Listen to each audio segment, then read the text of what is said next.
fan-based story.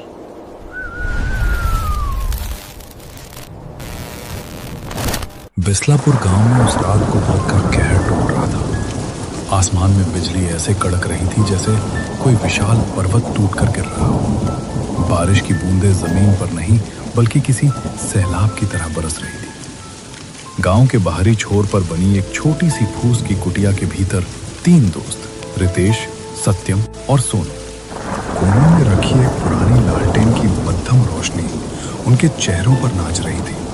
नीचे पत्थर के चूल्हे पर पीतल की देगची में कुछ पक रहा था जिसकी सौंधी खुशबू हवा में घुली थी। ये खुशबू उन यादों की तरह थी जो अक्सर बारिश के दिनों में ताजा हो जाती है। खिड़की के टूटे हुए पल्ले से आती ठंडी हवा के झोंके बार बार लालटेन की लौ को बुझाने की कोशिश कर रहे थे। रितेश, ये बारिश तो थमने का नाम नहीं ले रही। अभी तो गर्मी की आहट भी ठीक से नहीं हुई थी। और ये कुदरत का क्या रूप है। अरे सोनू, ये सब उस ऊपर वाले की मर्जी है। जब वो चाहे प्यासी धरती को तृप्त कर दे और जब चाहे सैलाब से सब कुछ बहा दे। हम इंसान तो बस मूक दर्शक हैं। भाइयों, इस मार्च की बारिश का अपना ही मज़ा है। हल्की ठंडक, मिट्टी की खुशबू और ये हल्की उमस। सच कहूँ तो दिल खुश हो जाता है। तुझे मज़ा आ रहा है क्योंकि तेरा अनाज कट चुका है। जिसका खेत अभी लहलहा रहा था उसकी मेहनत तो इस बारिश में मिट्टी में मिल गई होगी। वो किसान तो आज खून के आंसू रो रहा होगा। सच कहा सोनू। भगवान किसानों को और उनके दिलों को पत्थर जैसा मजबूत बनाए। बेचारे दिन रात एक कर देते हैं और अंत में सब कुछ जुए की तरह मौसम पर निर्भर होता है। भगवान सबका भला करे। रितेश, हम भी तो किसान ही हैं। हाँ भाई, मेरा वही मतलब है। हम सब एक ही मिट्टी के लाल हैं। भगवान सबकी हिम्मत बनाए रखे। तभी हवा का एक जोरदार झोंका आया और कुटिया के खिड़की दरवाजा चरमराने लगा।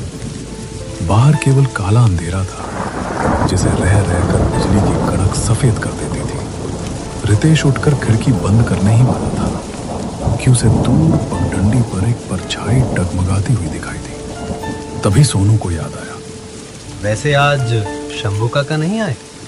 रोज तो इसी समय आ जाते हैं। क्या इस बारिश ने उनके कदम रोक लिए?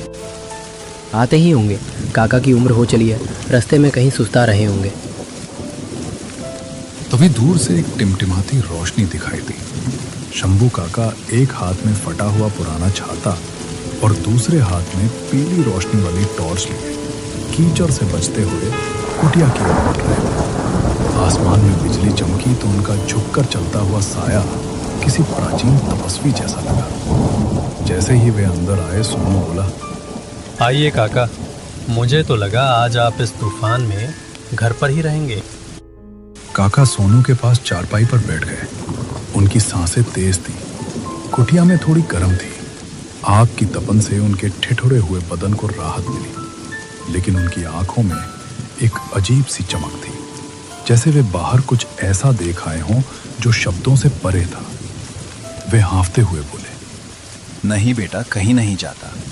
अगर यहाँ तुम लोगों के बीच ना आता तो मेरा मन कहीं नहीं लगता।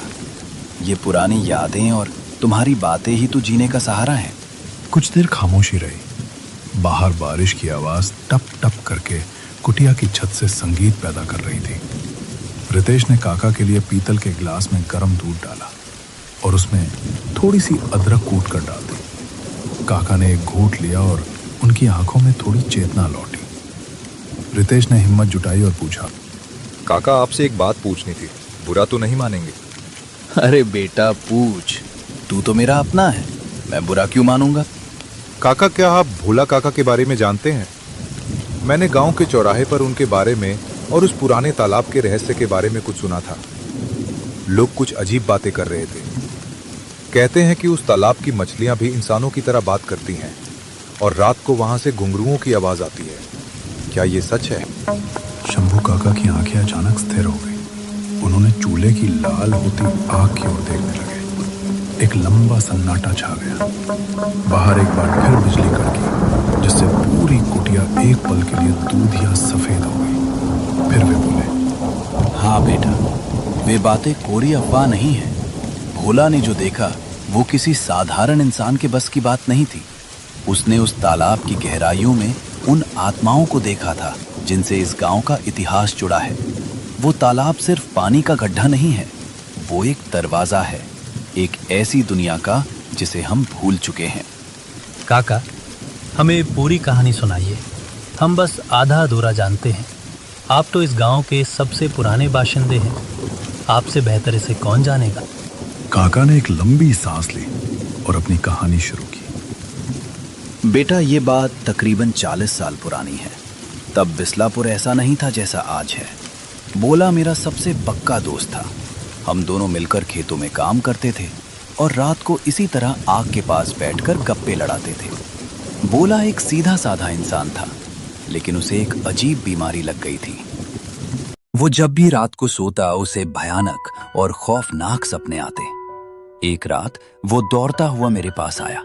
उसके माथे पर पसीना था और हाथ कांप रहे थे। उसने मुझसे कहा, शंभू यार, मैं अब नहीं सोऊंगा। जैसे ही आंख लगती है वो साए मुझे बुलाने लगते हैं। मुझे लगता है मैं पागल हो जाऊंगा। वे साए मुझसे कुछ मांगते हैं, लेकिन उनकी भाषा मुझे समझ नहीं आती। वे इशारा करते हैं उस वीरान हवेली की ओर जो बरसों पहले जमीन में समा गई थी। भोला, तू डर मत, ये बस तेरे दिमाग का वहम है। जा, चैन से सो जा। अंधविश्वासों पर यकीन करना छोड़ दे। भोला भारी मन से अपने घर चला गया। उस रात वो गहरी नींद में था, लेकिन उसका शरीर छटपटा रहा था। वो नींद में बड़बड़ा रहा था। आप लोग कौन हैं? चले जाइए यहां से। मुझे आपसे कोई बात नहीं करनी। मुझे छोड़ दीजिए। सपने में वो देख रहा था कि वो एक अंधेरे गलियारे में खड़ा है, जहां दीवारें सोने की हैं, लेकिन उन पर खून के धब्बे लगे हैं। तभी उसके सपने में एक धुंधली बूढ़ी परछाई उभरी। वो परछाई डरावनी नहीं थी, बल्कि उसमें एक अजीब सी तड़प थी। वो परछाई बोली, भोला पुत्र, डर मत। तू उस पुराने तालाब के नीचे आ। हमें तुझसे कुछ बात करनी है। तू पराया नहीं है, तू हमारे ही खानदान का आखिरी वारिस है। वारिस? मैं तो एक गरीब मजदूर का बेटा हूं। मेरा वारिस होने से क्या लेना देना? लेकिन वो परछाई केवल मुस्कुराई और तालाब के गहरे नीले पानी में विलीन हो गई। अचानक भोला की आंख खुल गई। वो पसीने से तरबतर था। उसके कानों में वो आवाज गूंज रही थी, तालाब के नीचे वारिस। उसने फैसला किया कि आज इस राज को जानना ही होगा। वह आधी रात को अकेले ही उस पुराने तालाब की ओर निकल पड़ा। हाथ में एक जलती हुई लालटेन लेकर वो गांव की गलियों से गुजरा, जहां आज की तरह ही कुत्ते रो रहे थे और हवा में एक अजीब सी भारीपन था। रात का सन्नाटा ऐसा था कि गांव की गलियां मरघट जैसी सुनसान लग रही थीं। ऐसा लग रहा था मानो पूरा गांव मर गया हो। जब भोला तालाब के किनारे पहुंचा तो उसने देखा कि तालाब का पानी किसी अलौकिक नीली रोशनी से चमक रहा था। मछलियां पानी की सतह पर तैर रही थीं, लेकिन वे शांत थीं, जैसे किसी महान घटना की प्रतीक्षा कर रही हों। भोला दंग रह गया। उसने मन ही मन कहा, ये पानी इतना क्यों चमक रहा है? दिन की चिलचिलाती धूप में भी इसमें ऐसी चमक नहीं होती। तभी पानी के भीतर से एक भारी और गूंजती हुई आवाज आई, आ पुत्र, अंदर आ। हम बरसों से तेरा इंतजार कर रहे हैं। बिना कुछ सोचे समझे भोला ने पानी में छलांग लगा दी। उसे लगा था कि वो डूब जाएगा, लेकिन जैसे जैसे वो नीचे गया उसे महसूस हुआ कि वो पानी में नहीं बल्कि हवा में तैर रहा है। उसके फेफड़ों में पानी नहीं बल्कि मोगरे की खुशबू वाली ताजी हवा भर रही थी। तालाब के तलहटी में पहुंचते ही उसकी आंखें फटी की फटी रह गईं। सामने एक विशाल और भव्य हवेली खड़ी थी। ताज्जुब की बात यह थी कि उस हवेली के चारों ओर पानी की एक दीवार थी, लेकिन हवेली के भीतर एक बूंद भी पानी नहीं था। हवेली के खंभों पर कीमती नीलम और पुखराज जड़े हुए थे, जो उस अंधेरी गहराई में अपना प्रकाश फैला रहे थे। वहां ताजी हवा चल रही थी। भोला अवाक होकर उस हवेली के गलियारे में चलने लगा। वो सोच रहा था, आखिर जमीन के नीचे पानी के भीतर ये दुनिया कैसे बसी है? दीवारों पर पुरानी तस्वीरें टंगी थी। एक तस्वीर के पास रुककर भोला ठिठक गया। उस तस्वीर में जो चेहरा था वो बिल्कुल भोला जैसा था। बस उसकी वेशभूषा किसी राजकुमार जैसी थी। उसके गले में मोतियों की माला थी और सिर पर रेशमी पगड़ी। जैसे ही वह मुख्य हॉल में पहुंचा, उसे एक बूढ़े आदमी की आवाज सुनाई दी। आ गया पुत्र। कौन है? सामने आओ। तभी रोशनी के एक पुंज से एक बुजुर्ग दंपत्ति प्रकट हुए। उनका आभा मंडल इतना तेज था कि भोला को अपनी आंखें मीचनी पड़ी। वे हवा में थोड़े ऊपर तैर रहे थे। भोला डर के मारे पीछे हट गया।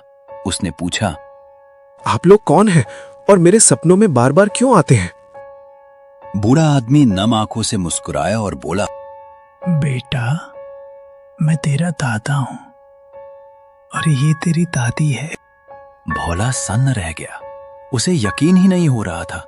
उसने कांपते स्वर में पूछा, क्या आप लोग सच में मेरे पूर्वज हैं? पर आप यहाँ इस तालाब के नीचे क्या कर रहे हैं? क्या आपको मुक्ति नहीं मिली?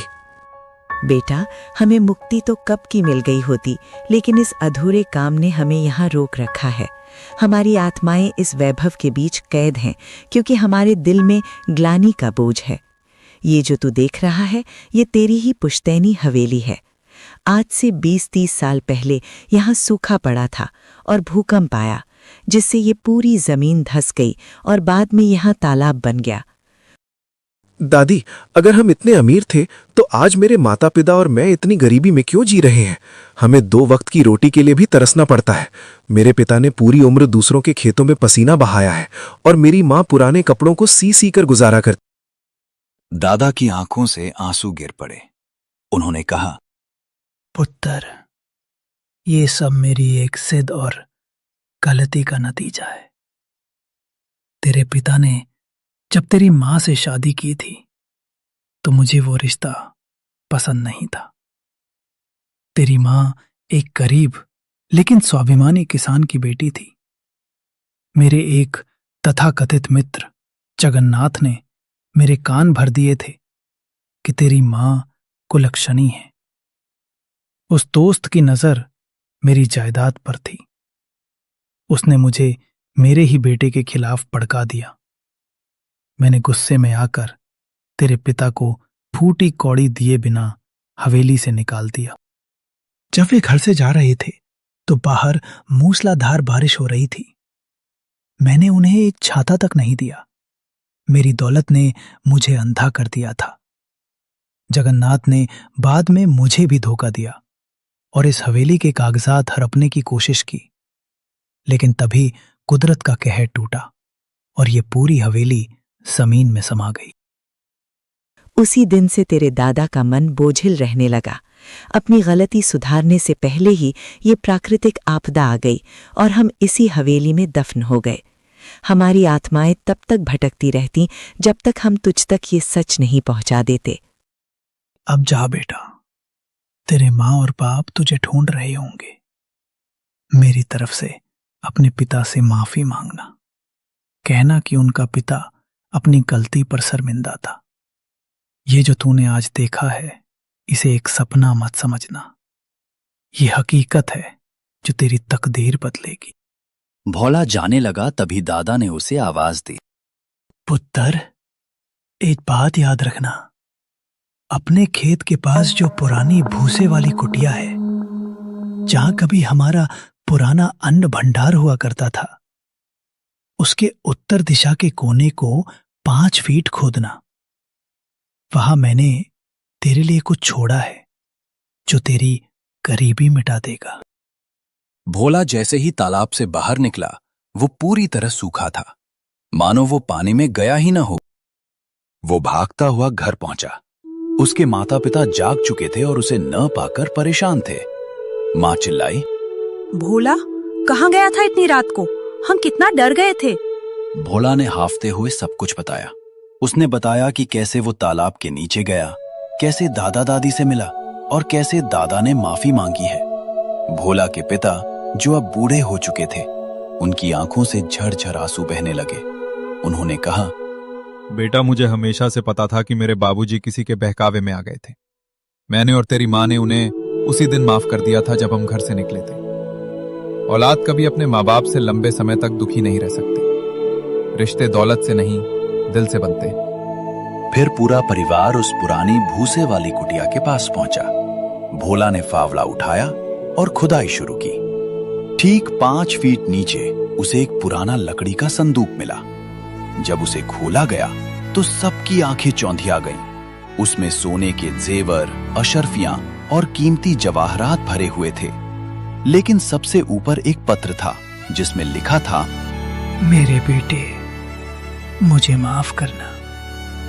ये धन केवल तुम्हारी सुख सुविधा के लिए नहीं, बल्कि इस गांव की सेवा के लिए है। शंभू काका ने खत्म किया। तीनों की आंखों में आंसू थे। काका बोले, बेटा, इसीलिए आज तुम देखते हो कि भोला इस गांव का सबसे बड़ा सेठ है। उसकी शहर में कई दुकानें हैं और वो बहुत दान पुण्य करता है। उसने गांव में स्कूल खुलवाए, अस्पताल बनवाए और हर साल निर्धन कन्याओं का विवाह करवाता है। काका, आज आपने हमें सिर्फ कहानी नहीं सुनाई, बल्कि ये सिखाया कि माफ़ी और सच की ताकत क्या होती है। इंसान के कर्म ही उसे पाताल में गिराते हैं और पश्चाताप ही उसे मुक्ति दिलाता है।